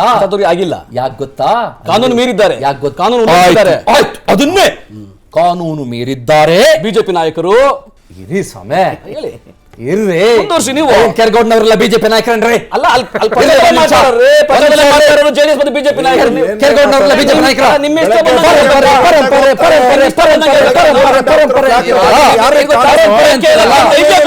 ನಟರಾಜ್ ಗೌಡ್ರಿಗೆ ಒಂದು ನೇರ ಪ್ರಶ್ನೆ ಇದೆ. ನಿಮ್ಮ MLA ಹೆಸರನ್ನ ಇನ್ವಿಟೇಷನ್ ನಲ್ಲಿ ಹಾಕಿಸಲಿಲ್ಲ ಅನ್ನುವ ಕಾರಣಕ್ಕೆ ನಿಮ್ಮ MLA ಸಾಹೇಬರು ರೊಚ್ಚಿಗೆದ್ದು ಬೆಚ್ಚಿ ಬೀಳಿಸಿದ್ರು ಅನ್ನುವ ಒಂದು ಆರೋಪ ಇದೆ, ಹೌದಾ? ಇಲ್ಲ, ಅದಕ್ಕೆ ಸಂಬಂಧನೇ ಇಲ್ಲ. ಸುಳ್ಳೋದು. ಬಿಜೆಪಿಗೆ ಏನ್ ಬೇಕಾದ್ರೂ ಸುಳ್ಳು ಹೇಳ್ತಾರೆ. ಅದ್ರೊಂದು ಇದೊಂದು ಸುಳ್ಳು. ನಿಜ ಏನಂದ್ರೆ ನೋಡಿ, ಅಲ್ಲಿ ಆ ಟ್ರಸ್ಟ್ನವರು ನಾವು ಇಲ್ಲಿ ಧ್ವಜಸ್ತಂಭ. ಒಂದೇ ಸೆಕೆಂಡ್, ನಾನು ಇವ್ರಿಗೆಲ್ಲರಿಗೂ ಒಂದು ರಿಕ್ವೆಸ್ಟ್ ಮಾಡ್ಬಿಡ್ತೀನಿ. ದಯಮಾಡಿ 2.5 ನಿಮಿಷ ನಟರಾಜ್ ಗೌಡ್ರನ್ನ ಡಿಸ್ಟರ್ಬ್ ಮಾಡೋದು. ಓಕೆ ಓಕೆ, ಒಂದು ಧ್ವಜಸ್ತಂಭ, ಎಸ್, ನಾವೊಂದು ಧ್ವಜಸ್ತಂಭ ಮಾಡ್ತಾ ಇದ್ದೀವಿ, ಅಲ್ಲಿ ಒಂದು ತ್ರಿವರ್ಣ ಧ್ವಜ ಮತ್ತೆ ಕರ್ನಾಟಕ ಧ್ವಜವನ್ನ ಆರಿಸ್ತೀವಿ, ನಮಗೆ ಅವಕಾಶವನ್ನ ಮಾಡಿಕೊಡಿ ಅಂತ ಅವರು ಲಿಖಿತವಾಗಿ ಅಲ್ಲಿನ ಟ್ರಸ್ಟ್ನ ಅಧ್ಯಕ್ಷರು ಮತ್ತೆ ಕಾರ್ಯದರ್ಶಿ ಸೇರಿ ಪತ್ರವನ್ನು ಆ ಪತ್ರ ನಿಮ್ಗೆ ಆಲ್ರೆಡಿ ಇದೆ, ಬರೆದು ಅನುಮತಿಯನ್ನು ಕೇಳಿದ್ದಾರೆ. ಆಯ್ತು, ಅನುಮತಿನೂ ಸಿಕ್ಕಿದೆ. ಅನುಮತಿ ಪತ್ರದಲ್ಲಿ ಏನಿದೆ, ಇಲ್ಲಿ ನೀವು ಧ್ವಜಸ್ತಂಭ ಬೇರೆ ಯಾವ ಸ್ತಂಭನಲ್ಲ, ಧ್ವಜಸ್ತಂಭದಲ್ಲಿ ಸರ್ಕಾರಿ ಜಾಗದಲ್ಲಿರೋ ಧ್ವಜಸ್ತಂಭ ಅದು. ನೀವು ತ್ರಿವರ್ಣ ಧ್ವಜ ಮತ್ತೆ ಕರ್ನಾಟಕ ಧ್ವಜ ಅಲ್ಲದೆ ಬೇರೆ ಧ್ವಜಗಳನ್ನ ಆರಿಸೋಂಗಿಲ್ಲ. ಒಂದು. ಎರಡನೇದು, ಯಾವುದೇ ಧಾರ್ಮಿಕ ಅಥವಾ ರಾಜಕೀಯ ಧ್ವಜಗಳನ್ನ ಆರಿಸೋಂಗಿಲ್ಲ. ಮೂರನೇದು, ಸರ್ಕಾರದ ಮಾರ್ಪಾಡಾಗಿರ್ತಕ್ಕಂಥ ಯಾವುದೇ ನಿರ್ದೇಶನ ಬಂದ್ರೆ ಅದಕ್ಕೆ ನೀವು ಪಾಲಿಸತಕ್ಕದ್ದು. ಅವರು ಅದು ಒಪ್ಪಿಕೊಂಡು ಅಲ್ಲಿ ಧ್ವಜವನ್ನ ಆರಿಸಲಿಕ್ಕೆ ಒಪ್ಕೊಂಡಿದ್ದಾರೆ. ಏಳನೇದು, ತ್ರಿವರ್ಣ ಧ್ವಜ ಆರಿಸ್ತಾ ಇರೋದು ಧಾರ್ಮಿಕ ಧ್ವಜ. ಆಯ್ತು, ತ್ರಿವರ್ಣ ಧ್ವಜನ ಆರಿಸ್ಬೇಕಪ್ಪ, ಅದು ಮುಖ್ಯ ಅಂತ ಹೇಳಿದ್ರೆ ಬಿಜೆಪಿಯ ಒಬ್ಬ ರಾಷ್ಟ್ರೀಯ ನಾಯಕ ಅದನ್ನ ತಾಲಿಬಾನ್ ಧ್ವಜ ಅಂತ ಹೇಳ್ತಾನೆ. ತ್ರಿವರ್ಣ ಧ್ವಜವನ್ನು ಒಪ್ಪದವರು 1947 ಇಂದ RSS ಅವರು ಒಪ್ಪಿಲ್ಲ ಅದನ್ನ. ತ್ರಿವರ್ಣ ಧ್ವಜಕ್ಕೆ ದ್ವೇಷ ಅವ್ರಿಗೆ, ಅದು ಒಪ್ಪಲ್ಲ ಅಂತ ಹೇಳಿ ಆರ್ಗನೈಸರ್ ಬರ್ಕೊಂಡು 1947 ಎಷ್ಟು ಗಂಟೆಗೆ ಆರಿಸಿದ್ರಿ ತ್ರಿವರ್ಣ ಧ್ವಜ? ನಿಮ್ಗೆ ಇದು ಬಹಳ ಇಂಪಾರ್ಟೆಂಟ್. ಇದು ಅದು ಇಂಪಾರ್ಟೆಂಟ್, ಹೇಳಿ. ಆಯ್ತು, ತ್ರಿವರ್ಣ ಧ್ವಜವನ್ನ ಕೇಂದ್ರ ಸರ್ಕಾರದ ಧ್ವಜ ಸಂಹಿತೆ 2002ರ ಪ್ರಕಾರ 24/7 365 ಡೇಸ್ ಆರಿಸಬಹುದು, ರಾತ್ರಿ ಮತ್ತೆ ಹಗಲು ಆರಿಸಬಹುದು. ಅದು ನಾನು ನಿಮ್ಗೆ ಹೇಳ್ತೀನಿ. ಕ್ಲಾಸ್ 11 ಪ್ಯಾರಾಗ್ರಾಫ್ 2.2 ಓಪನ್ ಮಾಡೇ ಇಟ್ಕೊಂಡ್ಬಿಟ್ಟಿದ್ದೀನಿ. ಯಾಕಂದ್ರೆ ಬೇಕು, ಕೆಲವು ಮಾಹಿತಿ ಸುಳ್ಳು ಹೇಳ್ತಾರೆ ಕೆಲವರು. ಸುಳ್ಳು ಹೇಳೋರು ಇದ್ದಾರೆ, ಬಹಳ ಕೆಲವು ಸುಳ್ಳು ಹೇಳೋರು ಇದ್ದಾರೆ, ಅದಕ್ಕೆ ಎದುರುಗಡೆನೇ ಇದ್ದಾರೆ, ಸೀನಿಯರ್ ಅಂತ ಅನ್ಕೊಂಡು ಸುಮ್ಮನೆ ಸುಳ್ಳು ಹೇಳ್ತಾರೆ. ಎದುರುಗಡೆನೇ ಇದ್ದಾರೆ. ಸೊ ಅದಕ್ಕೆ ಸತ್ಯ ಹೇಳ್ಬೇಕಲ್ಲ, ಮಾಹಿತಿ ಗೊತ್ತಾಗಬೇಕಲ್ಲ. ನಾನು ಇದನ್ನ ಹೇಳಿದ್ದೀನಿ, irrespective of weather conditions. ನಾನು ಈಗ ಹೇಳ್ತಾ ಇದ್ದೀನಲ್ಲ, flag may be flown at night also, but should be on special occasions. Please wait. Special occasions ಆಗ್ಬೇಕು ಅದಕ್ಕೆ. ಇಂಡಿಯನ್ ಫ್ಲಾಗ್ ಕೋಡ್ 2002 ಪ್ರಕಾರ ಈ ಫ್ಲಾಗ್ ಧ್ವಜ ಮಾಡಿದ್ದು ಬೇರೆದಕ್ಕೆ, ಪ್ರಕಾರ ಇದು ನ್ಯಾಷನಲ್ ಫ್ಲಾಗ್ ಅಲ್ಲ. ಅದು ಮಾಡಿದ ನಿರ್ಧಾರ ಕ್ಲಾಸ್ 11 ಆಫ್ ಪ್ಯಾರಾಗ್ರಾಫ್ 2.2 ಗ್ರಾಮ ಪಂಚಾಯತಿ ಡಿಸೈಡ್ ಮಾಡಿದ ಯಾವುದಕ್ಕೆ ಅವ್ರು ಕೊಟ್ಟಿದ್ದು ಡಿಸಿಷನ್ ತಗೊಂಡಿದ್ದು ಯಾವುದಕ್ಕೆ? ನೀವು ಆಮೇಲೆ ಅದನ್ನ ಅಮೆಂಡ್ಮೆಂಟ್ ಮಾಡ್ಕೊಂಡ್ಬಿಟ್ಟು ಸರ್ಕಾರ ಇವ್ರು ಬೇಕಾದಂಗೆ ಅಮೆಂಡ್ಮೆಂಟ್ ಮಾಡ್ಕೊಂಡು ಇವ್ರದೇನೋ ತೋರಿಸೋದು. ಒಂದು ನಿಮಿಷ, ಆ ಧ್ವಜಸ್ತಂಭ ಯಾವ ಉದ್ದೇಶಕ್ಕೆ ಮತ್ತು ಯಾವ ಫ್ಲಾಗ್ ಹಾಯಿಸ್ಟ್ ಕೇಳಿ. ಅವರು ಅನುಮತಿ ಕೇಳಿರೋದು ಏನಕ್ಕೆ ಅಂದ್ರೆ ಆ ಧ್ವಜಸ್ತಂಭವನ್ನ ಹೇಳಿ, ತ್ರಿವರ್ಣ ಧ್ವಜ ಮತ್ತೆ ಕರ್ನಾಟಕದ ಧ್ವಜ ಮಾಡಿರೋದು, ಈಗ ಸೃಷ್ಟಿ ಮಾಡ್ಕೊಂಡಿರೋದು, ಕಾಂಟ್ರವರ್ಸಿ ಆದ್ಮೇಲೆ ಸೃಷ್ಟಿ ಮಾಡಿರೋದು ನಾಗಪುರದಲ್ಲ. ಆ ಡಾಕ್ಯುಮೆಂಟ್ಸ್ ಎಲ್ಲ ಈಗ ಬಂದಿದೆ, ಡಾಕ್ಯುಮೆಂಟ್ಸ್ ಎಲ್ಲ ಈಗ ಅನುಮತಿ ಪತ್ರ ಬಹಳ ಮುಖ್ಯ. ಏನ್ ಗೊತ್ತಾ, ಹೇಳ್ತೀವಿ ನಾವು ಉತ್ತರ ಕೊಡ್ತೀವಿ. ಅನುಮತಿ ಪತ್ರ, ಯಾವ ಅನುಮತಿ ಪತ್ರ ಕೊಟ್ಟಿದ್ದಾರೆ ಅದ್ರ ಪ್ರಕಾರ ಹೇಳ್ತಾ ಇದ್ದೀನಿ ನಾನು. ತ್ರಿವರ್ಣ ಧ್ವಜ ಮತ್ತೆ ಕರ್ನಾಟಕ ಧ್ವಜ ಬಿಟ್ಟು ಬೇರೆ ಧ್ವಜಗಳನ್ನ ಆರಿಸೋಂಗಿಲ್ಲ. ನಾನು ಅದನ್ನ ನೋಡಿದ್ದೀನಿ, ಅದಕ್ಕೊಂದಿಷ್ಟು ಜನ ಸೈನ್ ಕೂಡ ಹಾಕಿದ್ದಾರೆ. ಆಯ್ತಾ, ಗೌರಿಶಂಕರ ಟ್ರಸ್ಟ್ ಅದೇ ಅನುಮತಿ ಪತ್ರ, ಇವರು ರಿಕ್ವೆಸ್ಟ್ ಪತ್ರನೂ ಅದೇ. ನಾನು ಗೌಡ್ರಿಗೆ ಟಾಸ್ ಮಾಡ್ತೀನಿ. ಅಶೋಕ್ ಗೌಡ್ರೆ, ಇನ್ನೊಂದು ಸೆಂಟೆನ್ಸ್ ನಾನು 2.5 ನಿಮಿಷ ಅಂದೆ, 3 ನಿಮಿಷ ಕೊಟ್ಟಿದ್ದೀನಿ. ಆಗಿರ್ಬೇಕಾದ್ರೆ ಕಾನೂನು ಉಲ್ಲಂಘನೆ ಆದಾಗ ಬಿಜೆಪಿ ಮತ್ತೆ JDS ನಾಯಕರುಗಳು ಸರ್ಕಾರವನ್ನು ಆಳಂತವರು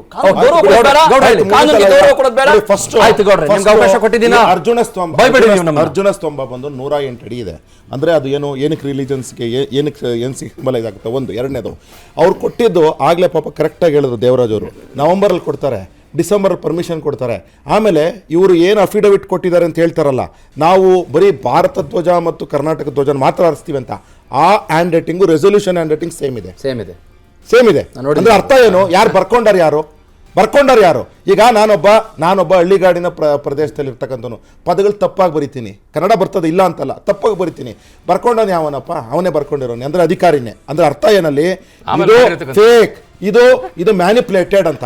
ಒಂದೇ ವಿಚಾರ. ಎರಡನೇ ವಿಚಾರ ನೋಡಿ, ಇಪ್ಪಲ್ಲ ಒಂದು ಮುಗಿಸ್ಬಿಡ್ತೀನಿ ಬೇಗ. 20ನೇ ತಾರೀಕು ಭಗವದ್ ಧ್ವಜ ಆರಿಸಿದ ಮೇಲೆ 25ನೇ ತಾರೀಕು ಮೀಟಿಂಗ್ ಸೇರ್ತಾರೆ. ಅದೇ ಪಂಚಾಯತಿ ಅವರು 18 ಜನ ಪರವಾಗಿ ಓಟ್ ಹಾಕ್ತಾರೆ. 22 ಜನದಲ್ಲಿ 2 ಆಬ್ಸೆಂಟೀಸು, 20 ಜನದಲ್ಲಿ ಒಂದ್ ನಿಮಿಷ ನೀವು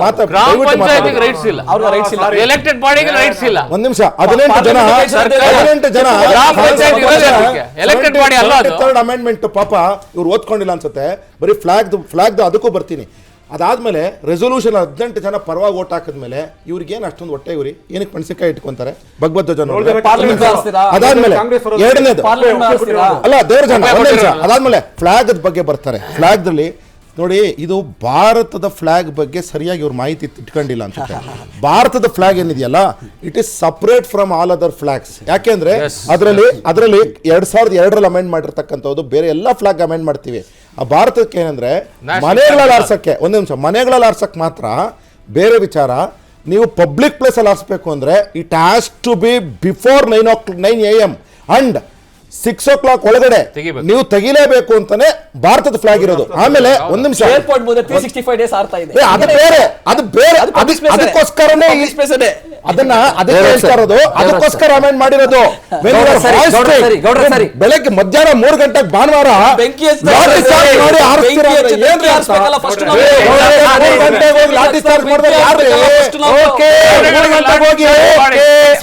ತಹಸೀಲ್ದಾರ್ಗೆ ಇವಾಗ ಏನ್ರಿ ಅಷ್ಟೊಂದು ಇದ್ರ ಬಗ್ಗೆ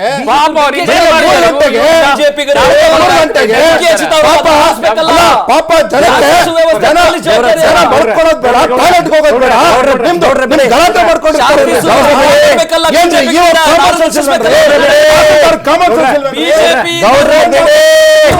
ತಹಸೀಲ್ದಾರ್ನ ಸಸ್ಪೆಂಡ್ ಮಾಡ್ಬೇಕು, ಸಿಇಒನ ಮತ್ತು ಪಿಡಿಒ ಇವನ್ನ ತಹಸೀಲ್ದಾರ್ ಸಸ್ಪೆಂಡ್ ಮಾಡಿ.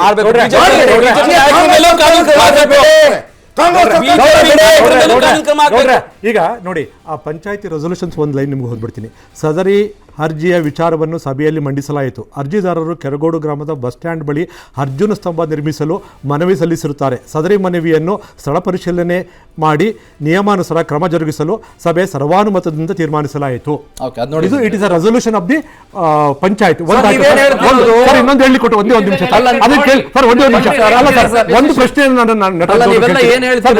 ಒಂದು ಪ್ರಶ್ನೆ ಸರ್, ಈಗ ಒಂದೇ ಒಂದು ಪ್ರಶ್ನೆ ಸರ್, ಒಂದೇ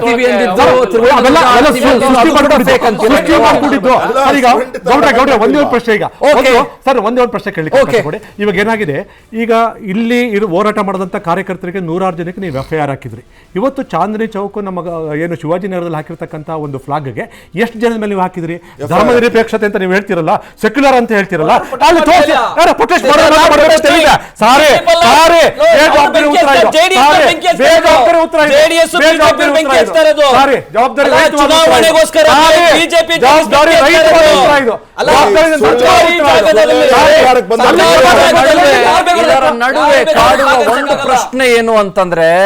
ಇದರ ನಡುವೆ ಕಾಡುವ ಒಂದು ಪ್ರಶ್ನೆ ಏನು ಅಂತಂದ್ರೆ, come to the camera please, thank you very much. ಇದರ ನಡುವೆ ಒಂದು ಪ್ರಶ್ನೆ ಏನು ಅಂತಂದ್ರೆ, ನಾನು ಬಹಳ ಪ್ರಮುಖವಾಗಿ ಕಾಂಗ್ರೆಸ್ಸಿನವರಿಗೆ ಹೇಳಬೇಕು, ಈ ಧರ್ಮ ನಿರಪೇಕ್ಷತೆ ನಿರಪೇಕ್ಷತೆ ನಿರಪೇಕ್ಷತೆ ನಿರಪೇಕ್ಷತೆ ನಿರಪೇಕ್ಷತೆ ಅಂತ ನೀವು ಹೇಳೋದನ್ನ ನೀವು ನಿಜವಾಗಿಯೂ ಟ್ರಾನ್ಸ್ಪರೆಂಟ್ ಆಗಿ ನೀವು ಸಂವಿಧಾನದ ಆಶಯಗಳ ಅಡಿಯಲ್ಲಿಯೇ ಪಾಲಿಸುವವರಾಗಿದ್ದೀರಾ, ಅಥವಾ ಒಂದು ಕಣ್ಣಿಗೆ ಸುಣ್ಣ ಮತ್ತೊಂದು ಕಣ್ಣಿಗೆ ಬೆಣ್ಣೆ, ಪನ್ನೀರು, ಆಮೇಲೆ ಚೀಸು, ಮಿಕ್ಕಿದ್ದೆಲ್ಲವನ್ನೂ ನೀವು ಹಾಕುವವರಾಗಿದ್ದೀರಾ ಅನ್ನೋದು ಪ್ರಶ್ನೆ. ಮಾತಾಡ್ತೀನಿ ಸರ್. ಯಾಕೆಂತಂದ್ರೆ ಇವ್ರು ಒಂದು ಕಣ್ಣಿಗೆ ಸುಣ್ಣ ಅಲ್ಲ, ಒಂದು ಕಣ್ಣಿಗೆ ಯಾಕೋ ಖಾರದ ಪುಡಿನೇ ಎರಿಸಿದಂಗೆ ಹಲವು ಸಂದರ್ಭಗಳಲ್ಲಿ ಸ್ಪಷ್ಟವಾಗಿ ಇಲ್ಲಿ ಕಾಣಿಸುತ್ತೆ. ಇವರು ಜಾತ್ಯತೀತವಾದ ಸೆಕ್ಯುಲರಿಸಮ್ ಅಂತಾರೆ. ಆಮೇಲೆ ಸ್ಯೂಡೋ ಸೆಕ್ಯುಲರ್ ಅಂತಂದ್ರೆ ಅಂತ ಹೇಳಿ ಸ್ಯೂಡೋ ಸೆಕ್ಯುಲರಿಸಮ್ ಅನ್ನೋದು ಇಟ್ಸ್ ಎ ಟೆಕ್ನಿಕಲ್ ವರ್ಡ್. ಯಾರು ಒಂದು ಧರ್ಮವನ್ನ ಪುಸಲಾಯಿಸಿಕೊಂಡು ಅಥವಾ ಬೇರೆ ಯಾವುದೋ ಧರ್ಮವನ್ನ ಪುಸಲಾಯಿಸಿಕೊಂಡು ಇನ್ನೊಂದು ಧರ್ಮದ ವಿರುದ್ಧ ಪದೇ ಇವರು ಅಧಿಕಾರಕ್ಕೆ ಬಂದಾಗೆಲ್ಲ ಹಿಂಗ್ ಮಾಡ್ತಾ ಬರ್ತಾ ಇದ್ದಾಗ ಸಹಜವಾಗಿ ಬಹುಸಂಖ್ಯಾತರಿಗೆ ಅನ್ಸೋದೇನು ಅಂತಂದ್ರೆ, ಹಿಂದೂ ಶ್ರದ್ಧೆ ಉಳ್ಳವರಿಗೆ ಏನ್ ಅನ್ಸೋದು ಅಂತಂದ್ರೆ, ಯಾಕೆ ಹಿಂಗ್ ಮಾಡ್ತಾರೆ ಇವರು, ಏನ್ ಪ್ರಾಬ್ಲಮ್ ಇವರಿಗೆ, ಏನ್ ತೊಂದರೆ ಇವರಿಗೆ ಅಂತ ಸಹಜವಾಗಿ ಅನ್ಸುತ್ತೆ. ಆ ನರೇಟಿವ್ನ ಇವರೇ ಸೆಟ್ ಮಾಡಿಸ್ಕೊಂಡಿದ್ದಾರೆ. ಇವರೇ ಸೆಟ್ ಮಾಡಿಸ್ಕೊಂಡಿದ್ದಾರೆ. ಆಮೇಲೆ ಜಾತ್ಯತೀತವಾದ ಇದೆಯಲ್ಲ, ಗೌಡ್ರೆ ಬಿಟ್ಬಿಡಿ, ಗೌಡ್ರೆ ಆಮೇಲೆ ಬಹುಶಃ ನನ್ನ ಲಾಸ್ಟ್ ವ್ಯೂ ಪಾಯಿಂಟ್ ಏನು ಅಂತಂದ್ರೆ, ಉಗುರಲ್ಲಿ ಹೋಗಬಹುದಾಗಿದ್ದನ್ನ ಕೊಡಲಿ ತಗೊಂಡ್ರು.